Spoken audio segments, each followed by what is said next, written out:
Hello tout le monde et j'espère que vous allez bien. Aujourd'hui je reviens avec une vidéo un petit peu spéciale parce que c'est une première pour ma chaîne. C'est une vidéo crash test de produits de cosmétiques que je viens d'acheter ce matin. Si vous avez suivi un petit peu mon Insta Story, vous savez déjà de quel produit je veux parler. Mais ce matin je suis allée aux Champs-Élysées faire un petit peu de shopping et découvrir la marque Kat Von D, enfin disponible chez Sephora France. Oui mesdames et messieurs, mais j'imagine que vous le savez déjà vu la campagne de pub qu'ils nous ont pondue. Et si vous aimez ce type de contenu où je vais dans un magasin et je vous montre ce que je suis en train de faire quand je fais mon shopping, n'hésitez pas à me suivre sur Instagram. Je montre tout dans mes Insta Stories. Du coup, comme je viens d'acheter ces cosmétiques, je me suis dit autant rentabiliser le truc à fond et en profiter pour faire une vidéo en filmant mes premières réactions et en utilisant ces produits. Donc j'ai deux produits à passer au crash test aujourd'hui. Oui, je suis étudiante et mon budget ne me permet pas de faire beaucoup plus de folie. Donc les deux produits que je vais passer au crash test aujourd'hui, c'est la palette Shade & Light et le fameux eyeliner, comment il s'appelle, le Tattoo Liner. Bon écoutez, j'espère que cette vidéo vous plaira et je vous laisse tout de suite avec mes premières impressions. Salut! Hello tout le monde, donc je vous retrouve pour débuter le crash test des produits que j'ai achetés chez Kat Von D ce matin. Donc ce que j'ai fait, pour être complètement transparente, j'ai mis une base de fard à paupières, j'ai mis une première couche de mascara, j'ai mis un correcteur pour cacher mes petites veines et les éventuelles taches de mascara sur mes paupières, et comme c'est un correcteur crème par dessus, j'ai mis une petite poudre teint de chez Maybelline pour pouvoir fixer le tout et être sûre que les fards tiennent toute la journée. Comme ça je peux tester ces produits dans des conditions justes, comme je le ferais avec à peu près n'importe quel maquillage que je porte vraiment au quotidien, que je connais déjà. Comme la palette est divisée en 3 catégories de couleurs, j'ai envie de partir sur la catégorie chaude, c'est celle qui m'attire le plus, et utiliser le fard qui s'appelle Succubus, je sais pas comment le prononcer, une sorte de terre de sienne super jolie, et j'ai envie de l'appliquer sur la paupière mobile et de la dégrader avec les autres fards, voir ce que ça donne. On commence tout de suite. Je vais prélever la teinte Ludwig, c'est un fard de transition à mettre dans le creux ici. C'est une sorte de pêche plutôt chaud. Et je vais le prendre avec mon pinceau Zoeva qui s'appelle le Luxe Crease. C'est parti. C'est un fard qui est plutôt bien pigmenté. Pour le moment je suis pas non plus extatique, mais je trouve qu'il est sympa et c'est vraiment pas une couleur que je possède déjà, donc je suis contente de pouvoir l'avoir maintenant. Après je vais venir définir le coin de l'œil externe avec le fard Solas qui fait partie du quatuor de fard neutre. Et je viens le faire avec le Luxe Petite Crease de chez Zoeva. Ouh.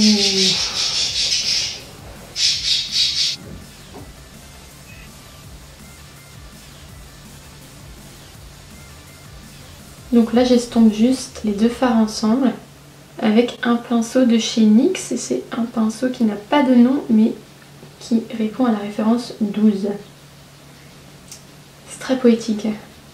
Et maintenant je vais venir prélever au doigt la teinte Succubus pour la placer sur l'intégralité de la paupière mobile. Le fait de prélever un fard au doigt, ça lui permet d'être vraiment hyper pigmenté. Et en général ça empêche les petites chutes de fard à paupières sur les joues, ce qui est plutôt pas mal. Ouh. Allez, c'est parti.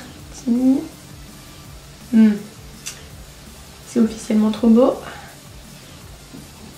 J'ai dit que ça évitait les chutes, mais vous ferez comme si vous voyez pas ça. Donc je commence à l'appliquer au ras de cils et je remonte vers le haut pour venir après l'estomper avec les fards que j'ai déjà posés. C'est beaucoup trop beau.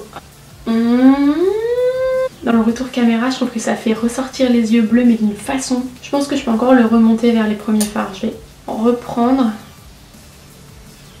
et réappliquer plus haut. Et j'estompe à nouveau. Depuis le début, j'ai joué le jeu à fond et je me maquillais en utilisant le miroir de la palette.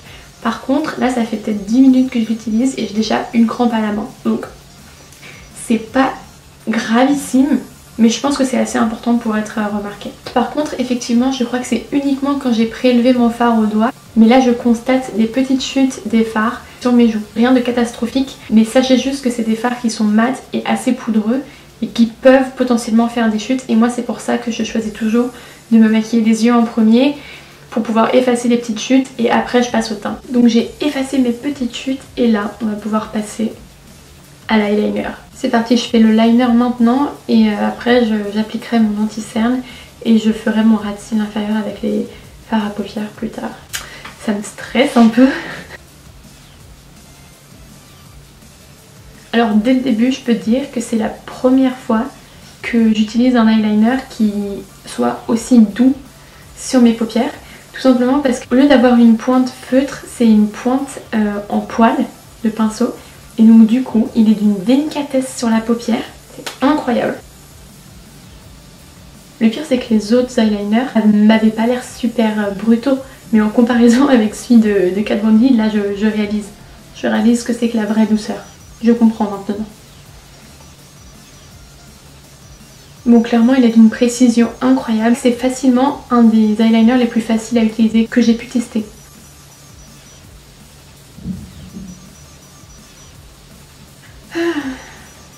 Le crash test ultime maintenant, la partie externe de l'eyeliner. Si je me chie, c'est la honte. Ouf, allez, arrête de rire, ça rend grindet la tristesse de cette pensée. Fais la gueule, mais au moins tu seras jolie plus longtemps.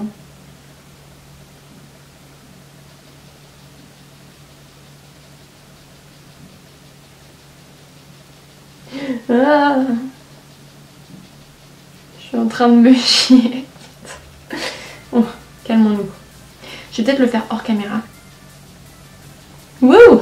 Bon, c'est pas trop mal. Clairement, ce liner est hyper pigmenté parce que souvenez-vous, je viens de me mettre 30 tonnes d'aplat d'ombre à paupières au doigt comme as, bam bam bam bam bam sur la paupière. Et pourtant, je trace hyper facilement un trait noir opaque en 2 secondes. Donc très bon point Kat Von D, très bon point, tu connais ton business. Est-ce que vous êtes comme moi? Est-ce que vous aussi, quand vous tracez votre eyeliner, vous arrêtez de respirer? Vous retenez votre respiration genre... un peu comme devant un test de grossesse. Pitié soit négatif, pitié soit négatif, pitié soit négatif. Yes!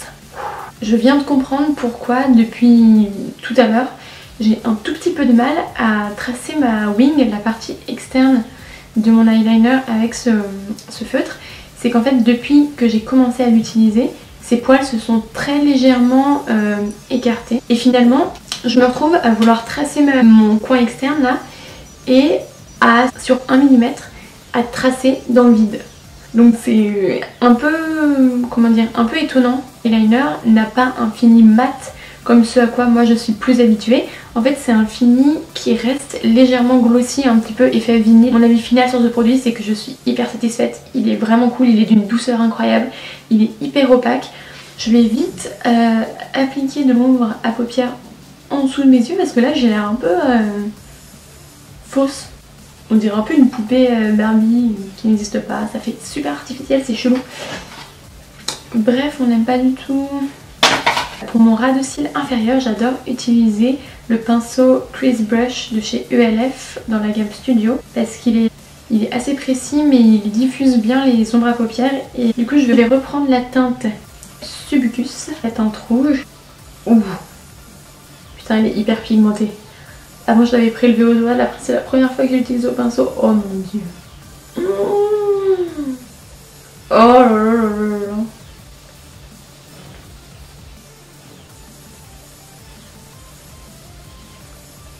Je vous ai pas encore donné mon avis final mais bon j'imagine que vous le devinez déjà. Rien qu'au bruit chelou que je fais et aux expressions de mon visage.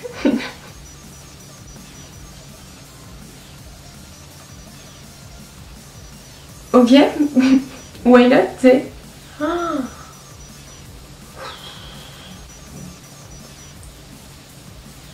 Franchement ça s'estompe comme un rêve. Cette teinte, c'est le genre de teinte, t'as juste envie d'arrêter tout et de leur dire please. En fait juste veux-tu m'épouser? Faisons notre vie ensemble, ayons des enfants et un chien qu'on appellera Debbie. Je suis partie trop loin. Je suis partie trop loin. Oh, putain, c'est tellement canon, c'est un truc de fou, mais ça s'estompe à une vitesse. Le combo fard à paupières plus ce pinceau. Squad goals. Hashtag squad goals. Et après je vais reprendre la teinte que j'ai utilisée dans le Crease qui s'appelle Solace. Je retiendrai jamais leur nom, je retiendrai jamais. Je vais la prélever avec un pinceau, alors pinceau pour sourcils de Zoeva qui est hyper précis, et moi j'aime bien utiliser ce type de pinceau pour le travail de précision en ras de cils inférieur. Donc je vais pouvoir tester la teinte noire de cette palette qui s'appelle Shax. C'est quoi ces noms de teintes, putain. Pareil, je retiens mon souffle. Je suis en apnée. Je réalise mon maquillage en apnée en fait. Quand ça devient tendu, je respire plus. Je suis en mode... Bon, j'arrive pas à savoir s'il est hyper pigmenté étant donné que je l'applique vraiment en très petites touches.